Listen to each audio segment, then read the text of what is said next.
Labadiena visiems. Aš noriu šiandien pratęsti prieš tai kalbėjusio pranešėjo temą, tik ją biškai išvystyti iš kitos pusės, pakalbėti apie civilinius aspektus ne iš statinio stabilių elementų pusės, o iš inžinerinių sistemų ir kaip jos gali keistis, adaptuotis prie besikeičiančios aplinkos. Kadangi mes vieną dieną gyvename saugiai ir taikiai, o kitą dieną gauname pranešimą, kad yra grėsmė ir kaip mūsų namai gali, būdami išmanus, į tai sureaguoti. Kompanija Jung, kurioje aš dirbu, pradėjo savo veiklą prieš daugiau negu 100 metų, užsiema jungikliais, rozetėmis ir tais laikais, kai, sakykime, prasidėjo kompanijos veikla, nieks apie civilinę saugą, apie darbų saugą, apie jokias saugas per daug negalvojo. Tai buvo tiesiog dirbama ir gyvenama. Šiandien mes, aišku, turime situacijas kitokias, mes turime atitinkamus įstatyminius reikalavimus, mes turime žmonių sąmoningumą ir natūralu, kad šiandien mūsų požiūris į pastatus yra kitoks. Ir mūsų reikalavimai, kuriuos mes įvardiname, taip pat yra kitokie. Aišku, pati pradžia yra apšvietimas. Šviesa tai yra mūsų gyvenimo esmė, taip yra priedangos, slėptuvės be langų, vis tiek reikia kažkokios šviesos. Bet jeigu mes norime savo namus turėti biškai universalius nius, kaip Izraelis su savo saugiais kambariais, kur turi ir apšvietimą, ir tam tikrą komfortą, ir to pačiu saugumą, tai šviesumas, šviesos valdymas yra vienas iš tų dalykų, apie kurių mes negalim visiškai eliminuoti, apie kuriuos turime kalbėti. Dideliu atveju šiandien mes turime dalį sistemas. Geriausias komforto aspektas yra šviestuvai, kurie palaiko mūsų bioritmus, kur leidžiam gyventi komfortiškai kaip žmonėms. Tačiau, aišku, situacija, kada aš ateinu namo, paspaudžiu jungtuką, jungiu šviesą ir šviesos nėra. Tiesiog neįsijungia. Tai jeigu yra viskas gerai su civilinė sauga, su mano gyvenama aplinka, tai aiškiai problema yra pas mane viduje kažkur tai. Tai jeigu mano, gyvenamas namas tai yra viena istorija, bet jeigu mes kalbam apie oro uostą, apie kažkokį pastatą, kuris yra gilesnės prasmės, didesnio atsparumo turėtų būti, tai turėtų būti bent jau viduj kelios skirtingo apšvietimo linijos. Kad sugedus ar tai šviestuvui, ar tai jungikliui, kad vis tiek būtų galimybė jungti antrą apšvietimo liniją, kuri duotų šviesą ir man tam tikrą patogią gyvenimo aplinką. Tačiau, aišku, jeigu elektros nėra aplamai iš viso, dėl to, kad mes turime problemų su gyvenamai aplinka, su mūsų kaimynais, sakykime taip, tai tokiu atveju tikėtina, kad greičiausiai aš turėsiu kokį nors generatorių, powerbank arba kažkokį energijos šaltinį, rezervinės energijos šaltinį, tačiau, aišku, jo resursas bus nebegalinis. Ir energijos taupimas pasidaro labai svarbus dalykas tam kartui, tam momentui, tai valandai, 2-3 valandom. Ir be abejo, šviesa yra vienas iš dalykų, kurios irgi tai reaguoja. Tai jeigu aš turėjau naktinį pašvietimą kaip komforto funkciją normaliam gyvenimo režime, tai esant pavojaus atveju mano naktinis pašvietimas tampa turbūt bene pagrindiniu, kad aš matau, kur man eiti. Taip aišku, tai nebus ryšku, bet už tai man bus pakankamai ilgą laiką mano šviesos veiks. Be abejo, kitos sistemos, kaip inžinerinės, sakykime, drėkinimas, dar kitos, jos yra tikrai neprioritetinės, jos yra atjungiamos tam kartui, kada mes persijungiame į rezervinį maitinimą ir automatiškai vėl aktyvuojamas, kada dingsta pavojus, kada mes grįžtame į tą normalų elektros tiekimo režimą. Prieš porą metų mes turėjome bangą, kaip reikia padaryti pastatus kuo sandaresnius. B klasė, A klasė, taip toliau, A plus ir taip toliau. Šitos linijos esmė buvo tai, kad mes taupome energijos resursus šildymui ir aišku, pastatą darome kuo sandaresniu. Tačiau, kada nėra elektros, mūsų sandarus pastatas tampa maišeliu, labai sandariu maišeliu, kuriame mes gyvename, kvėpuojame, orą iškvėpuojame ir mums reikia kalbėti apie vis tiek ventiliacijos užtikrinimą. Tai vasaros metu mes problemų neturime, tarime langus ir turime šiek tiek ventiliaciją, ar bent jau tą mikroventiliaciją ir pratraukimą galima su to gyventi. Žiemos metu toks dalykas yra visiškai neįmanomas, kadangi mes išleisime šilumą, o nesant elektros, neveikiant mūsų šildymo sistemoms, mes neprisišildysime. Tai tokiais atvejais vėlgi gelbė automatinės sistemos, kurios persijungia žiemos metu į minimalų greitį, minimalią ventiliaciją, o vasaros metu galima visiškai gerai atjungti. Kalbėti apie šildymą, apie šaldymą, apie vėsinimą avarinių atveju per daug mes nekalbam dėl to, kad yra, pirma, pastatai yra pakankamai inertiški, tai jie net šals per valandą per 2. Antras dalykas yra tai, kad mes per tas valandas 2 suprasime, kas vyksta aplinkui ir galėsime priimti sprendimą arba pajungti galingesnį generatorių ir šildytis labiau ir įjungti mūsų šildymo sistemas, arba galbūt evakuotis į kitą vietą, tiesiog pasitraukti iš tos nepalankios aplinkos.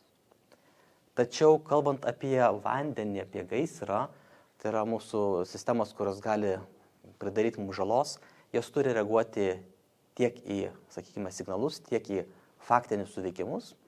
Ir be abejo, gaisro davikliai, vandens nuotėkio davikliai, jie suveikia, uždaro sklendes, informuoja savininką, kad yra pavojus, kad yra problema, jeigu savininkas ne namuose. O toliau pagal, sakykime, šalies įstatymus, kai kuriais atvejais, kai kuriuose šalyse gali automatinė sistema pati paskambinti gaisrinę į vandenų, sakykime, vandens tiekėją, kad reikia avarinės pagalbos, avarinės tarybos iškvietimo. Kai kurios šalis, kaip atrodo Prancūzija, draudžia tokį automatinį skambinimą. Tai sistema turi informuoti jūs kaip savininko, o jūs kaip savininkas priimate sprendimą skambinti ar neskambinti ir sakyti gaisrininkam, kad visgi mano namas dega, reikia jūsų pagalbos čia ir dabar. Ukrainos kontekste, ką mes turime, dėja, bet turime pamokas iš ten visos tos pirmos eilės, sakykime taip. Tai, pavyzdžiui, toks vanduo arba dujų sklenės gali būti uždaromos prevenciškai iš anksto, vos gauna pranešimą, kad kyla oro pavojus, kad kažkas jau skrenda, tai galima integruoti automatinės perspėjimo sistemas į tai, kad prevenciškai imtis tam tikrų veiksmų, tai yra tų pačių skrandžių uždarimo.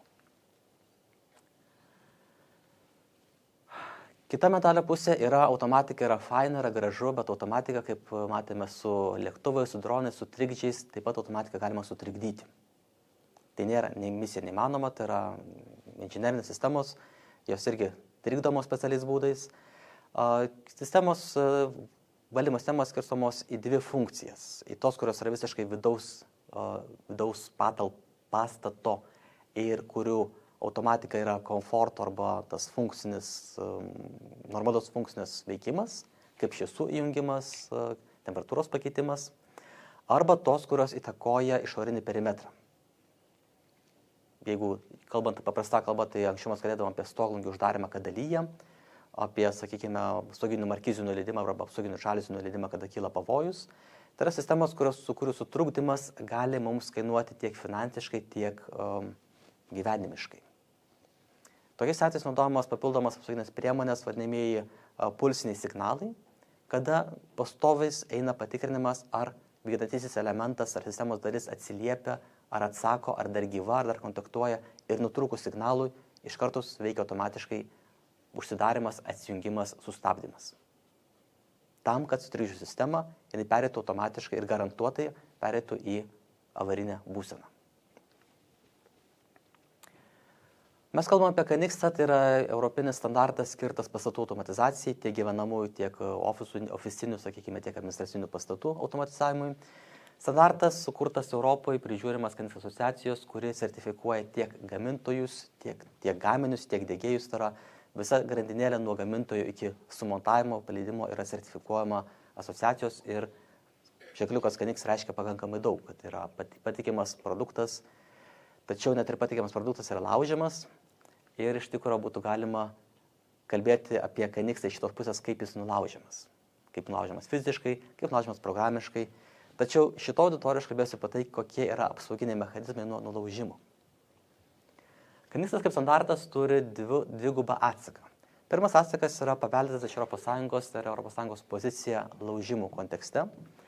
Antras atsakas yra paties KNX asociacijos sprendiniai, kaip jie apsisaugo nuo galimų KNX pažeidimo arba nulaužimų metodų. Pradėkime nuo ES, nes tai yra biškelį juridiškai aukščiau. Galbūt teko girdėti sutartį su NIS2 reikalavimais. Tai yra kritinės svarbos įmonės, kaip elektros tinklai, kaip vandens tiekimas, kaip maisto grandinės įmonės, kurių infrastruktūra turbūt apsaugota nuo nulaužimų. Tiek monitoringas, tiek reportingas, tiek greitas reagavimas, tai yra NIS2 kalba apie tų įmonių veikimą. Tačiau ES, kaip sako, kadangi tai yra biurokratai, jie neapsiribojo vieną direktyvą, jie direktyvomis, kai užsiėmė, tai pirkė apie jų ir daugiau. Sekanti direktyva yra DORA, skirta griežtai arba konkrečiai tik tai finansinėms institucijoms.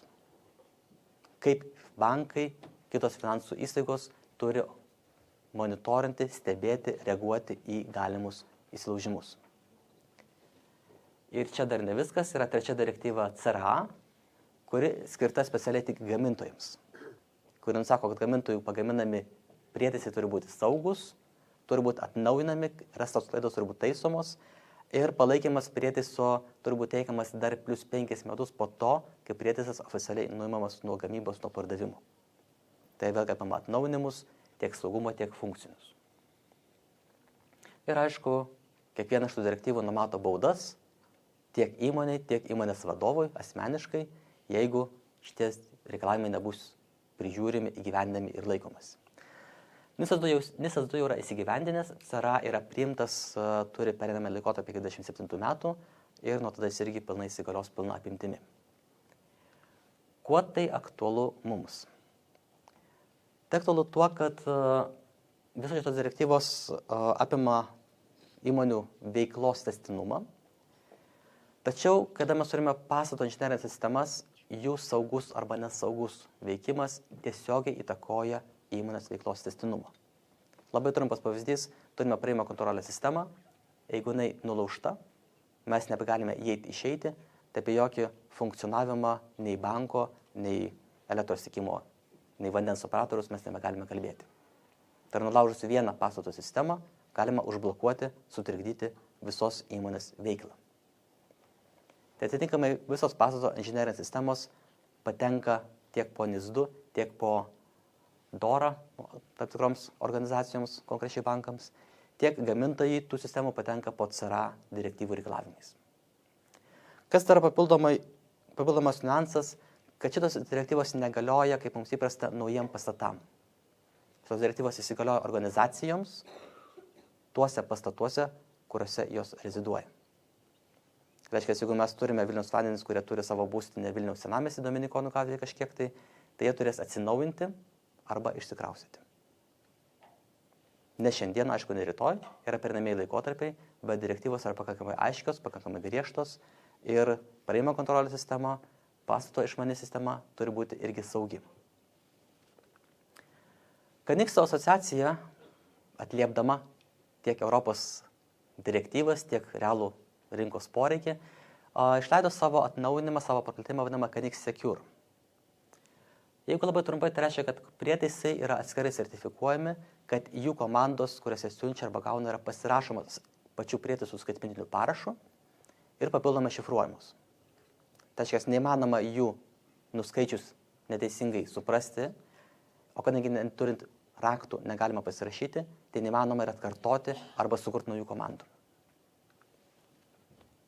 Aišku, Kanix asociacija pasirūpino atitinkamais sertifikavimais, VD sertifikatai, patvirtinantis, kad taip tikrai tai yra saugios sistemos, saugus protokolai, kurie atitinka šiandieninės, kaip sakant, saugumo poreikius. Diegėjams yra išleistas atskiras pagalbinis sąrašas, ką turi patikrinti. Tai yra viešas sąrašas, kad gali patikrinti ir pastato, sakykime, operatoriai, pastato savininkai, ar jų pastato automatizacijos sistema yra saugi. Taip. Čia aš pateikiau keletą pavyzdinių klausimų, tačiau tų klausimų yra 8 puslapiai, aišku, ne paties smulkiausio šrifto, bet pakankamai smulkiai surašytos klausimų ir informacijos poreikių. Ir čia mes prieiname prie kito momento, kad bet kuri sistema, kad ir kiek jinai būtų saugi savo architektūroj, savo šifravimuose, vis tiek susiduria su žmogumi, kuris ją paleidinėja ir labai dažnai būtent žmogus yra silpnoji bet kurios sistemos grindis. Tai be abejo, asociacija rengia mokymus, rengia sertifikavimą, rengia atnaujinimo mokymus, vadinamosios refreshmento kursus, kuriuose tą informaciją pateikia savo partneriams, diegėjams, kad jie, kaip specialistai, turėtų naujausią informaciją. Tačiau jūs, kaip dirbantis su diegėjais, turėtumėte irgi būti sąmoningi ir pasitikrinti, ar tai žmonės yra sertifikuoti, ar jie išklausė atitinkamus kursus, ar jais galima pasitikėti. Jungas, kaip vienas iš šitos sistemos dalių, mes papildomai dar esame įsivedę antrą kriterijų partnerio patikimumas, kur prašome, kad prieš teikiamas partnerį pripažinsime viešai, kad jis būtų padaręs bent 3 pastatus ir gautų iš tų pastatų savininkų teigiamus atsiliepimus, kad būtų tikrai patikimas žmogus tiek tuo, ką jis žada, tiek tuo, ką jis padaro. Ir aišku, žmonės yra diegėjai, bet taip pat ir klausimas paties prietaiso, kur jis pagamintas, ar Kinijoje, ar ne Kinijoje, čia pasidaro klausimas svarbus. ir ar jūs turite kažkur tai vietoj gamintojo kontaktą, su kuriuo galėtumėte pasikonsultuoti, pasitarti, paklausti ir gauti atsakymus kaip tiesiogiai nesuinteresuoto partnerio, ar viskas pas jūs yra gerai, ar kažkas yra neaišku, ar galbūt reiktų kažką tai dar pakeisti. Tai tokia trumpa prezentacija apie saugumą ir apie tai, kaip saugumas galimas ir reikalingas ne tik tai durims, ne tik tai praėjimo sistemai, bet ir pastatų inžineriniai automatizacijos valdymui. Ačiū uždėmesi, ar turite klausimų?